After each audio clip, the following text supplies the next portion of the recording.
And welcome back. As I would have stated earlier, this morning we are talking about the Auditor General's report. And if you have not been following, let me give you a bit of an update. So the Auditor General, who is Jayanti Lutchmedial-Ramdial, has issued the Auditor General report, which has stated that there have been a $2.6 billion that has been unaccounted for by the current government. Now, there has been somewhat of a back and forth between the Auditor General's office and the office of the Minister of Finance, which is Mr. Colin Imbert.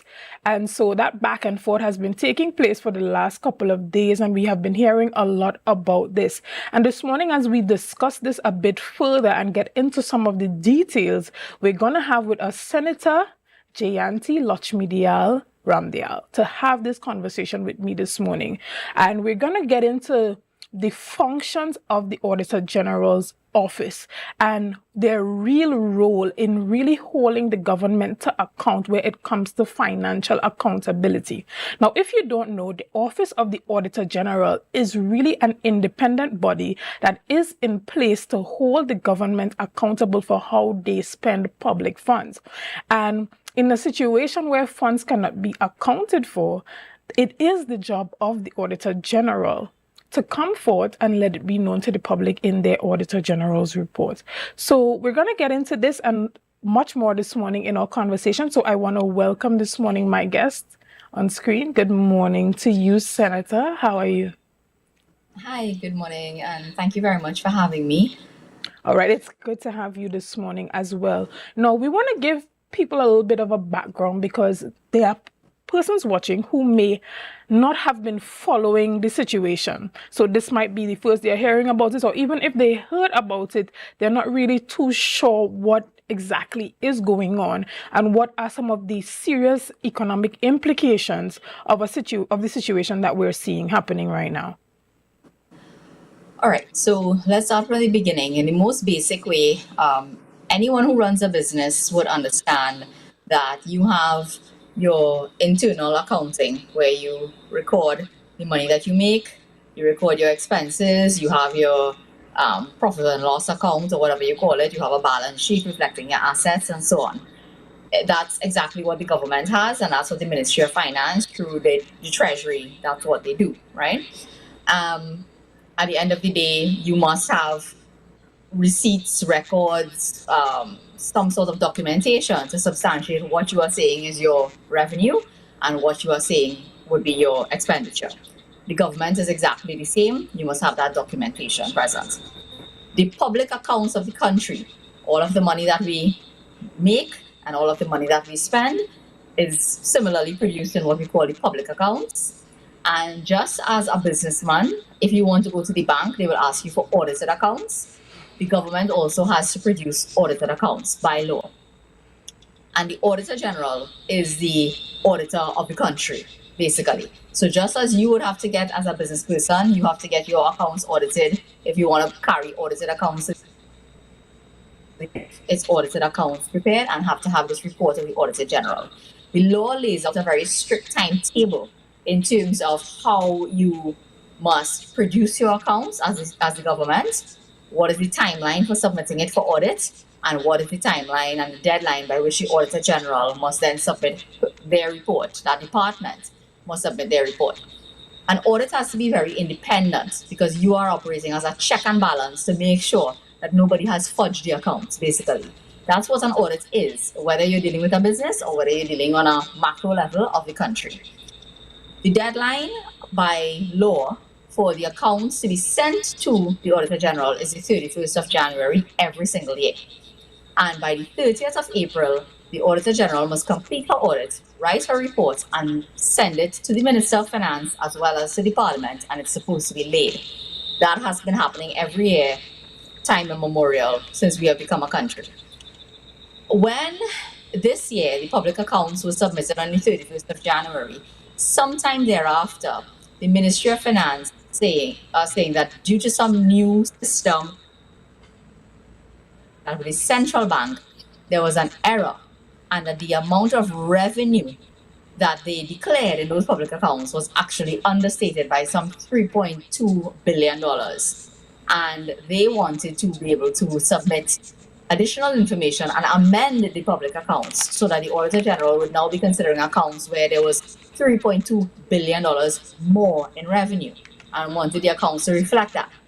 The Auditor General said to them, I have a deadline of the 31st of January to receive these accounts. I don't know if I could take amended accounts after that date because the law says the accounts shall be sent by that date, and that's what I'm supposed to be working with. She reached out to the Attorney General for an opinion, which again is in the law. It says the Attorney General shall render an opinion on anything to do with the interpretation of the law. The Attorney General at that point said, well, I'm advising the Minister of Finance on this matter, so go and get a legal opinion somewhere else.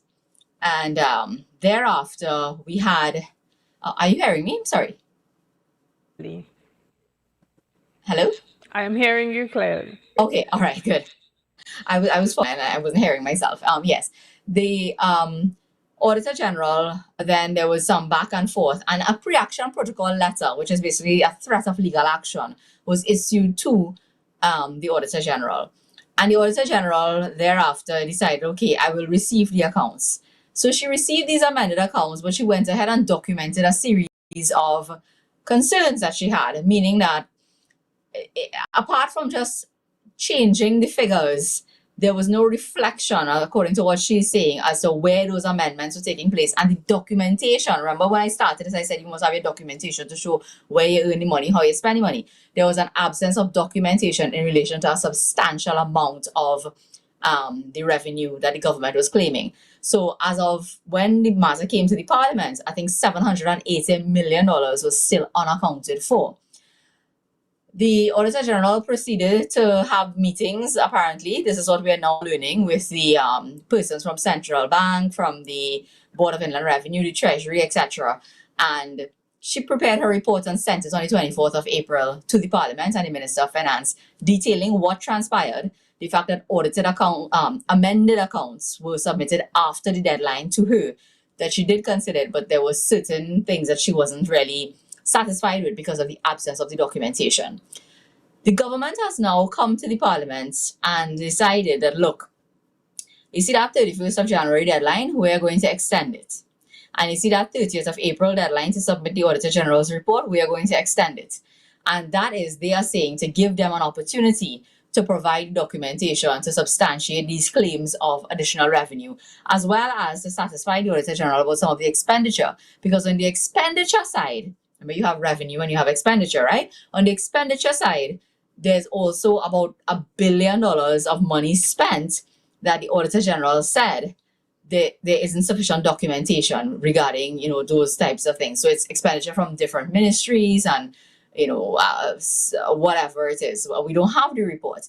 Now, a big part of this controversy is that, one, respect for the rule of law. The rule of law says that certain things have to be done. And one of the reasons why you have the process of laying the Auditor General's report is so that it could be scrutinized by the Parliament, by the elected representatives of the people. They can go to the Parliament and look at the report. It could be made public. The media can have access to it once it is laid. And all of these areas where monies are being spent, where there's no proper documentation, etc. The people, everybody, any average citizen of the country can pick it up, look at it, and have an opportunity to ask questions about it. It is also important to show our international partners who we borrow money from. Just like, as I said, a businessman going to the bank, you carry audited accounts.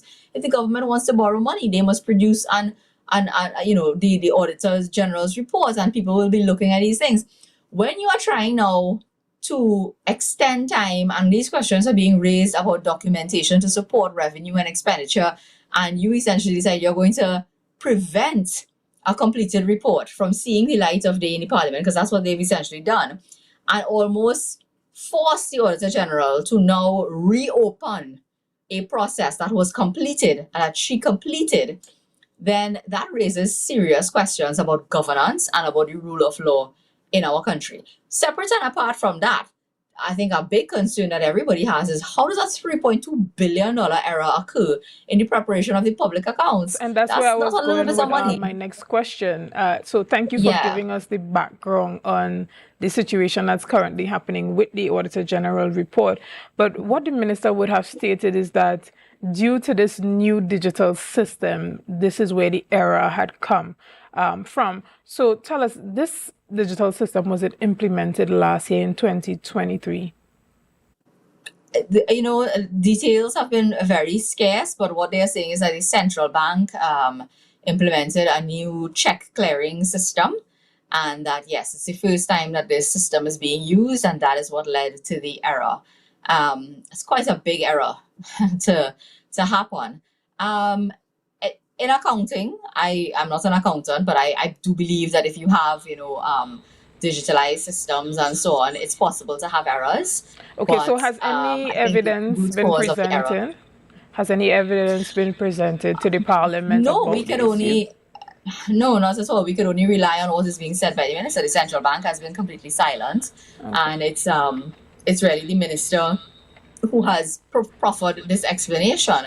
I would have hoped and I would think that in the process of between when the issue arose and it was brought to the Auditor General's attention sometime in February or March and her preparation of her ultimate report, that a discussion would have taken place about between persons from the central bank and her department, as well as Inland Revenue and other people, about this new system and where the glitch occurred, basically, and that they would have been attempting to fix it. But the fact is that by the deadline, they weren't able to produce, the sufficient documentation for a large sum of the money. There's a memoranda written from the Ministry of Finance to the Auditor General saying that, okay, well, so far we've been able to account for 2 point something billion, but there's still like a $780 million that remains outstanding. And that's what the Auditor General is saying her report reflected. Of course, we don't see the report.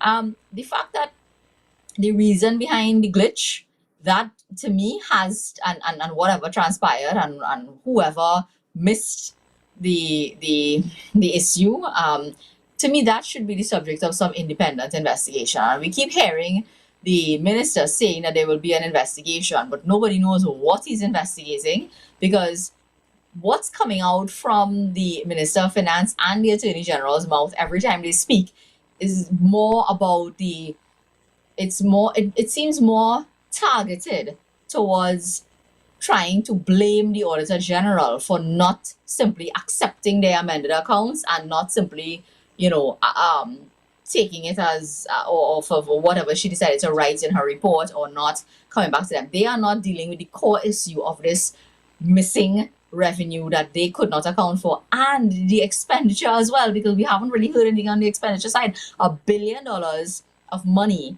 public money, is being spent without proper documentation is a very serious concern as well. Definitely it is. And one of the issues is that the entire issue of this Auditor General report has now been reported and a bit sensationalized in the media as being the Office of the Attorney General versus the Ministry of Finance, where the real issue here is the monies that are unaccounted for, and how does this affect the economy of Trinidad and Tobago as well as our international financial standing. So tell us a bit about how issues like this have a negative impact on our financial ratings internationally and ultimately the economic status of the country.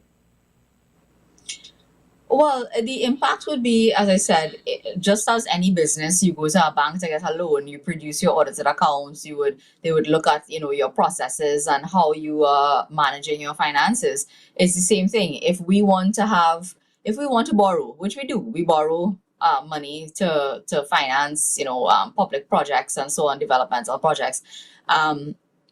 International credit rating agencies would be looking at our public accounts and scrutinizing them. They would be looking at the Auditor General's reports and wanting to see, well, what is reflected there. And now, right now, there is no report because it's not being laid in the Parliament. And so it can have a negative effect on our credit ratings. Something that can also affect your ability to borrow and your credit ratings is the government's, obedience to law and order and the rule of law and our constitution. The constitution being the supreme law of the land, in my opinion, has been breached by this course of action adopted to basically reopen an audit process that was completed without properly addressing the audit process. The law also provides that you can do supplemental reports. I think that's something that people aren't focusing on enough, that the option, if you can account for the expenditure and the revenue later on and provide the documentation, the option is there for the Auditor General to lay a supplemental report. The law is very specific about that because the law doesn't contemplate that you can go back and change things. If I went to the bank and I told them, I produced a report to them and I said, these are my accounts and this is the revenue I made for 2023. And then I asked for a loan and then I go back in a new account and say, I find some money. Like, I found additional revenue and I didn't have the proper documentation.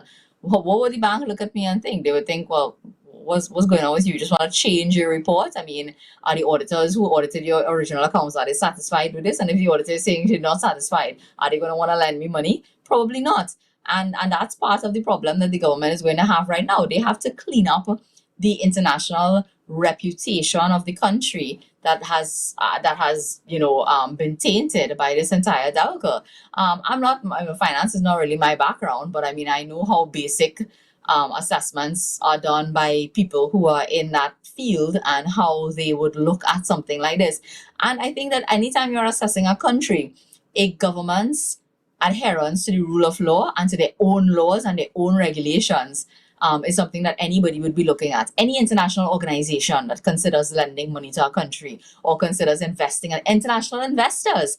If I want to invest, there's something like all these international organizations like Transparency International, they would put out reports every year on our different bodies rating your compliance with the law, how you operate, whether things are being followed. And if any multinational country wants to invest in Trinidad and Tobago and they see a government that is willing to flaunt the law and to get around, to breach their own constitution, in my respectful view, in order to arrive at a position that they want to be in and that they want to now correct errors that have been made and so on. As an investor, I think that would weigh heavily on my mind, and I will assess the country. And this is where we want to go with the rest of the discussion, because a motion was laid in the Parliament on Friday. But we'll take a quick break and we'll be back and we'll go discuss this a bit further. So see you guys soon right after this break.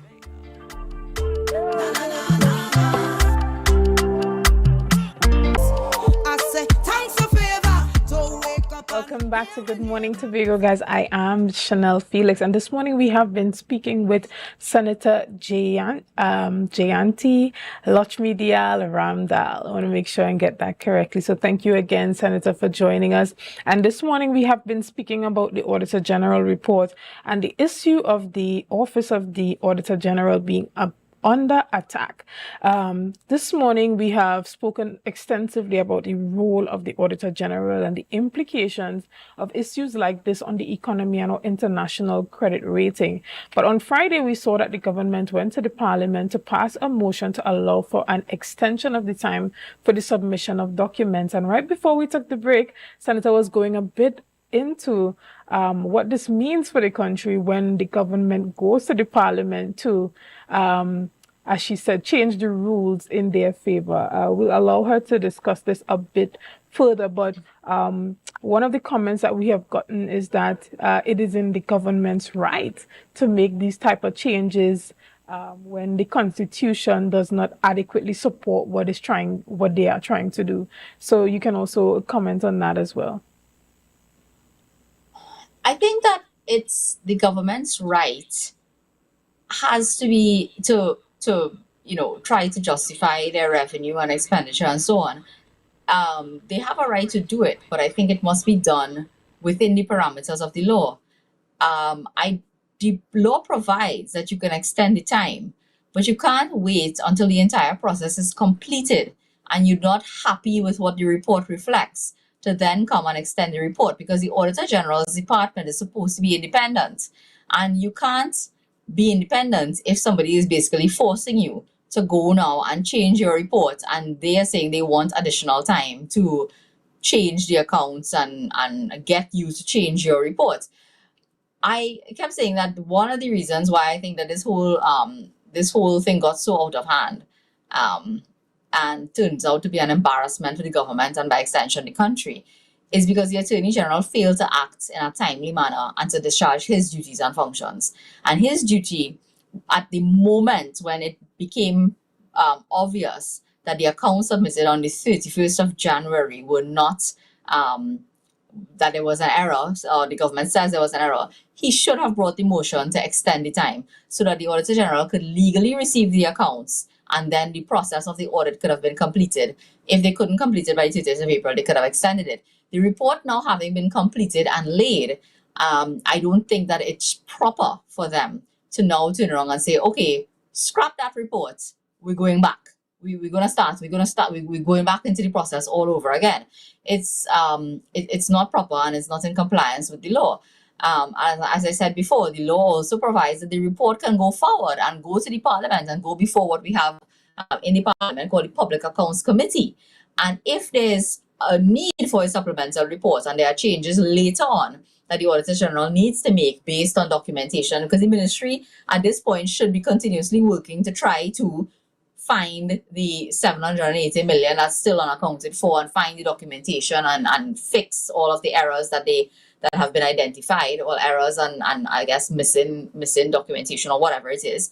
And if they can provide that to the Auditor General, she can do the supplemental report, which will also come to the Parliament and will also become public and will also be available to all of our international partners and credit rating agencies and lending institutions and so on. So why the need for things to be shielded and hidden and the report stopped?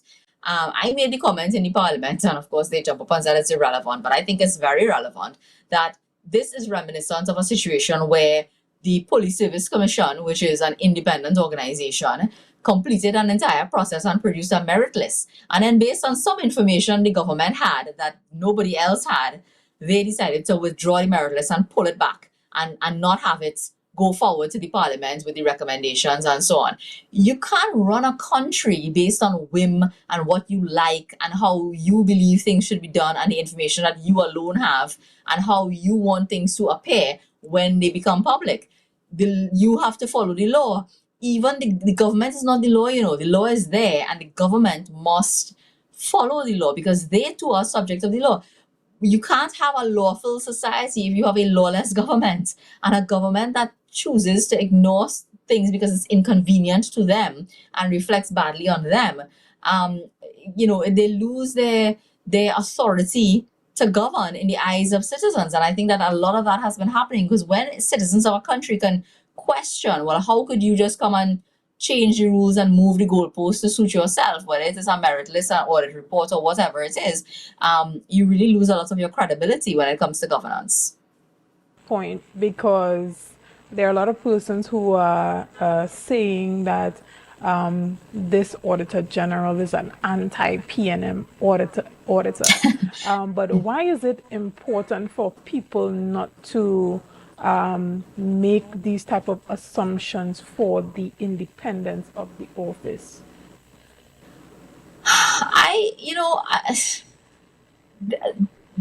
My experience with the public service, especially people who hold that level of office in the public service, is that they are very straight public servants. At the end of the day, people in all spheres of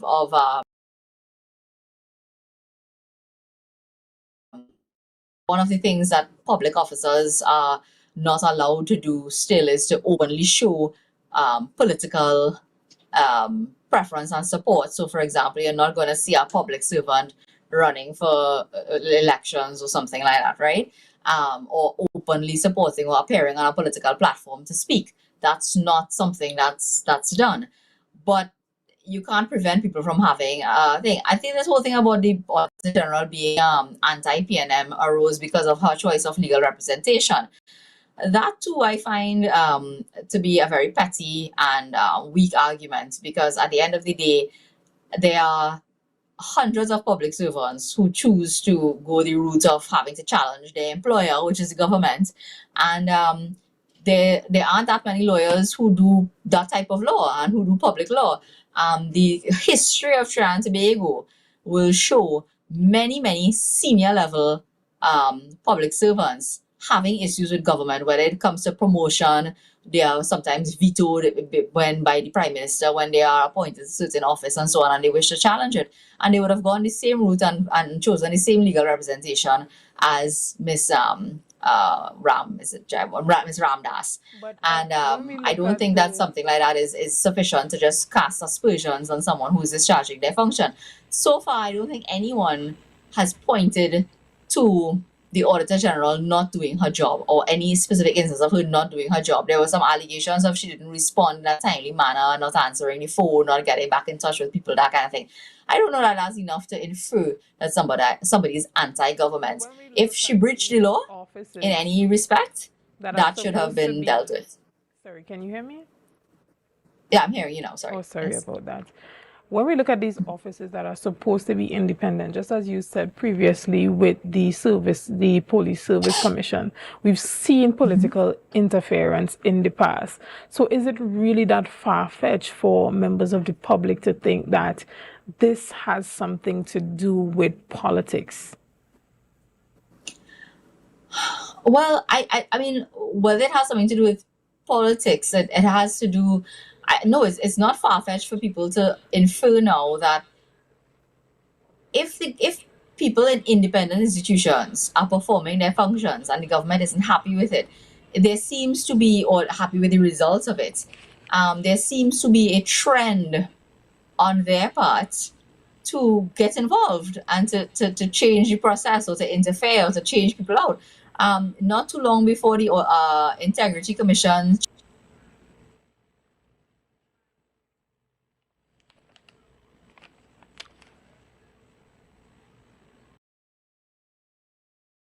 Sorry about that. We're having a bit of technical difficulties in connecting with the senator. Yes, but guys, if you have now joined us, we have been discussing the Auditor General report here on Tobago Updates. Good morning, Tobago. We started off our discussion by taking a look at the role and the function of the Auditor General and the current situation that we've been facing. I know we have the senator back with us. Thank you. We had a bit sorry of a about that, some technical connection difficulty there. difficulties. Yes. Yeah. So I was making the point that, whether people want to look at this as being political and a political attack, it does appear to be a political attack because the government wants to push their own narrative about what transpired. And the Auditor General's report doesn't support that narrative.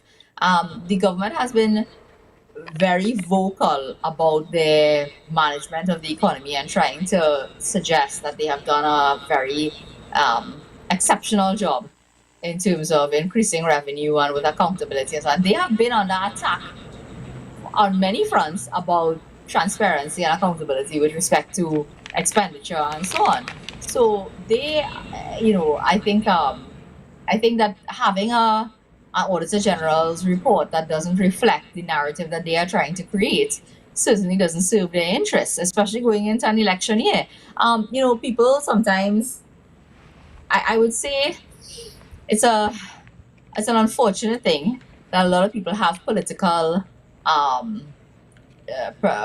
allegiances one way or the other, and not much will affect their mindset coming into an election. But in an election year, you do have a handful, a part of the population that would very clearly scrutinize the performance of a government in terms of their management of finances and the economy, how transparent they have been, whether there have been allegations of corruption and mismanagement of public monies and so on and so forth. And Auditor General reports is very important to that kind of thing. So if the government wants to further their agenda of, making themselves appear very transparent and so on going into an election year, I think that this does affect them. So there is a lot of politics at play in it. I don't believe that people who are appointed to independent offices should come under political attack in that manner unless they do something to openly show, or unless they are conflicted.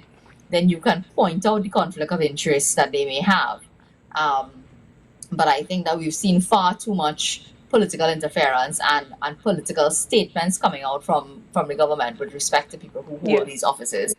Yeah, and moving forward, as you said, when we look at transparency, this is we say the lead up to the election year, we call it, right?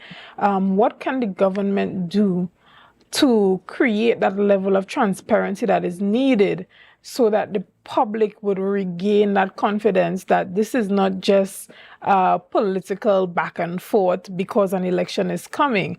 What can they do to show that they are being transparent with the public funds? Well, the first thing is, I think that this investigation that they are speaking about, because we keep hearing the minister say he's having an investigation, he should tell us who is conducting this investigation, and I think they should satisfy the public that it's independent. You can himself unto himself is not an independent investigation.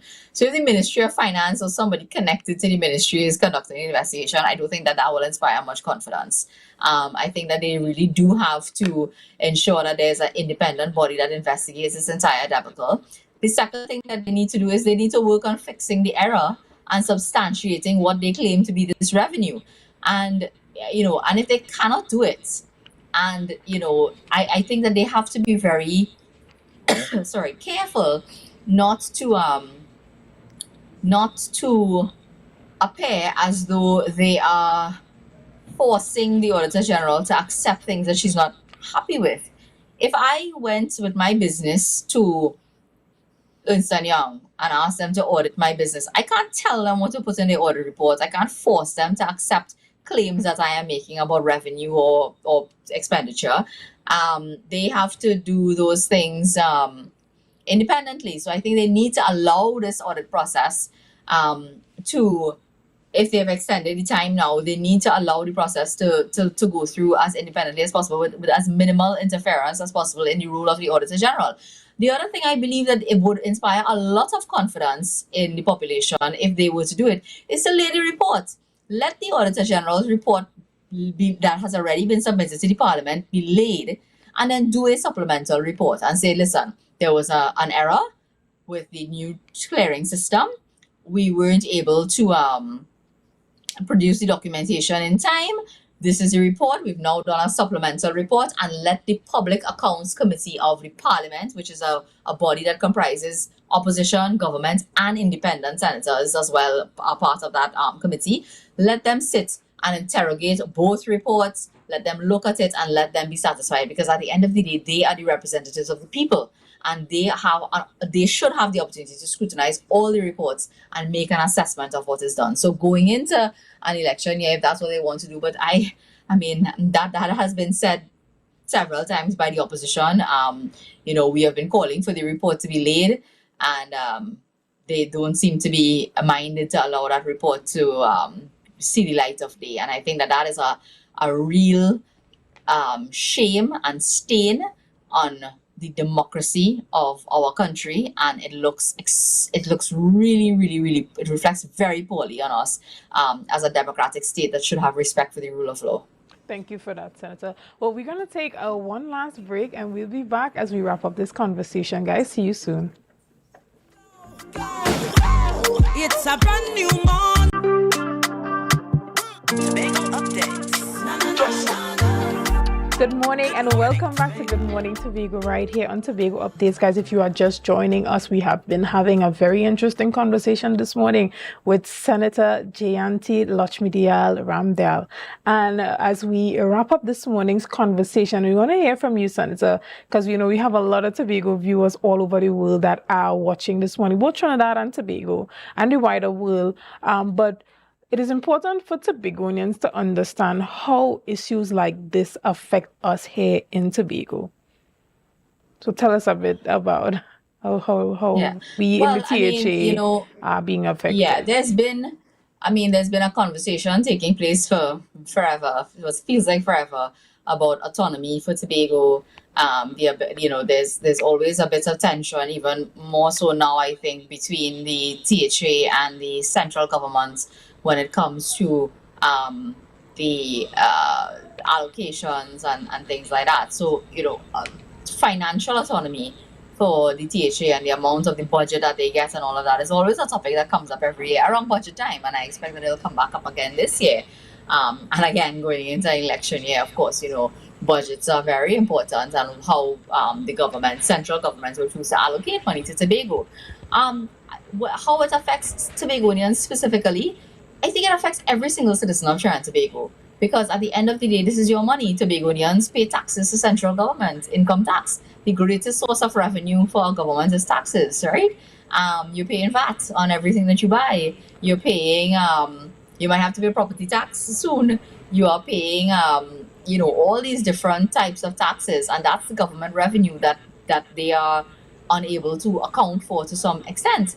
And so it affects you in that regard, but it also affects you, I think, because I think Tobagonians have a very keen interest in the way that central government operates, and whether or not central government's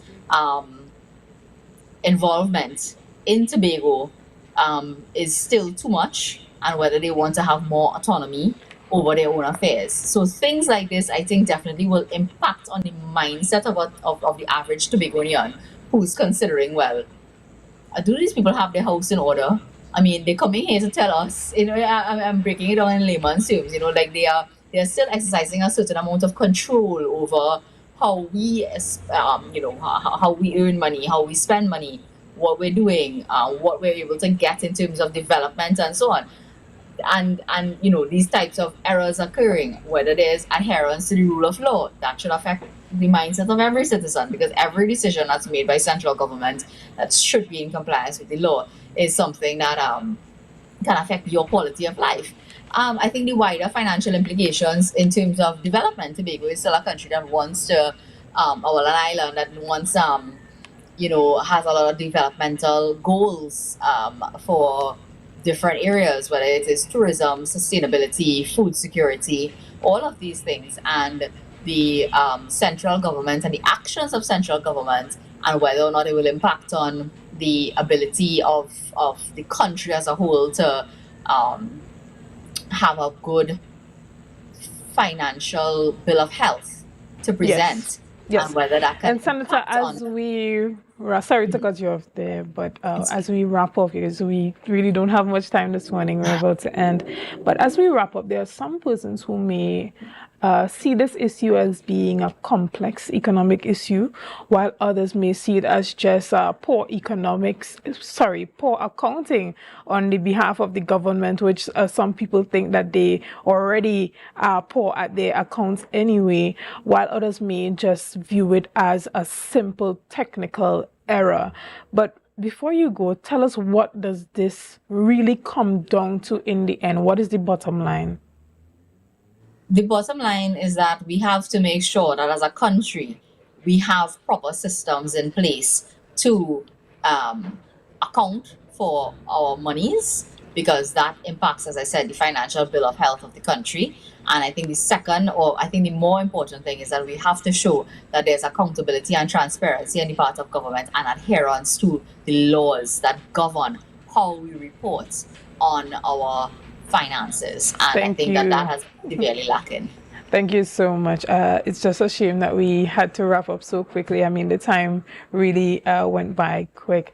Again, thank you so much for being with us this morning. And we hope to have a member from the government side this week that could come and give us their take on the entire situation, so we can look at this from a holistic perspective. Again, thank you so much, Senator. Guys, we want to thank you for joining us. Thank you for liking, sharing, and commenting. And again, thank you for sending all your congratulations. And I'm happy to be back here on set with you guys. Again, guys, this is Tobago Updates, and we are the #1 broadcaster here on the island of Tobago. And I look forward to seeing you again tomorrow. Have a great day. Let's go. It's a brand new morning. Rise up to a brand new day.